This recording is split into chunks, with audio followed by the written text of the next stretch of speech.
Assalamualaikum warahmatullahi wabarakatuh. Jadi begini Ustadz, saya itu dulu pernah dekat dengan seorang ikhwan dan bahkan mungkin bisa dikatakan sampai ke tahap pacaran gitu ya Ustadz.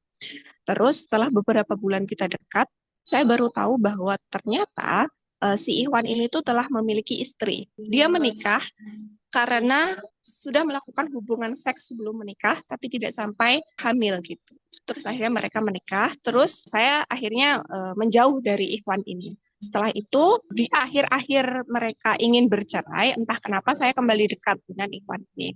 Terus akhirnya mereka bercerai sekitar 2 tahun yang lalu. Setelah itu, saya dan Ikhwan ini tetap dekat selama beberapa tahun. Tapi selama beberapa tahun ini, si Ikhwan ini tuh juga bisa dikatakan selingkuh dengan beberapa perempuan gitu. Setelah itu, akhirnya saya memutuskan untuk tidak lagi melanjutkan kedekatan saya ini gitu.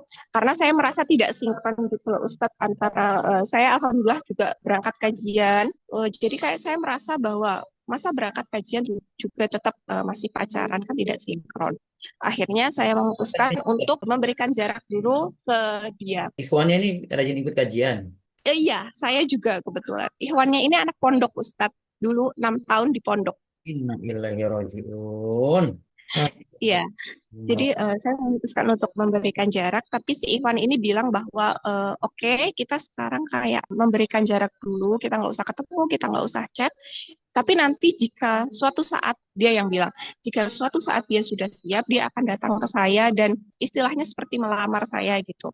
Dan saya sekarang ada di posisi bingung gitu loh Ustadz, gimana misalnya waktu itu datang, dia sih bilangnya tahun 2026 dia akan datang kembali. Kalau misalnya sampai tahun 2026 dan ternyata dia datang kembali, saya bingung apakah saya masih harus melanjutkan lagi dan mengizinkan dia untuk melamar saya atau untuk sudah saja gitu Ustadz. Itu resmi atau siri? Menikahnya siri. Nah, kenapa mau nikah siri? Saya kurang tahu Ustadz, saya tidak tanya waktu itu. Ini Karena mungkin sepertinya dadakan gitu ya ada Ustadz. kekuatan hukum Hmm, hingga di situ nikah siri.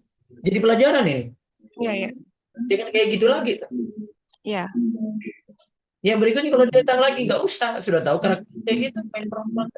Asik. Oke Ustadz. Anda dia nikah siri juga di sini. Itu gara-gara suka main perempuan. Jangan-jangan perempuan lain nikah siri semuanya sama. Hmm, Dengan berkedok agama atau karena anak pondok. iya iya. Oke kalau begitu Ustadz. Sepertinya gitu aja Ustadz, sudah cukup jawabannya singkat tapi membuat saya yakin. Yang saya kasih pelajaran penting, nikah berikutnya nggak usah nikah siri lagi. Dan saran saya tidak dengan laki-laki itu lagi. Iya Berikutnya Ustadz. laki-laki manapun, mau dia itu ustadz sekalipun, kiai sekalipun, nikah resmi saja. Rugi Iya, nih di perempuan. Jangan pernah mau. iya. Itu pelajaran Baik. itu. Pelajaran hidup itu jangan cuma mikir, oh nggak apa-apa besok lagi gini-gini. Iya, pelajaran hidup harusnya nggak seperti itu lagi gitu, karena sudah tahu. Iya, Ya, semoga Allah beri taufik. baik Ustadz. Jazakumullah khairan.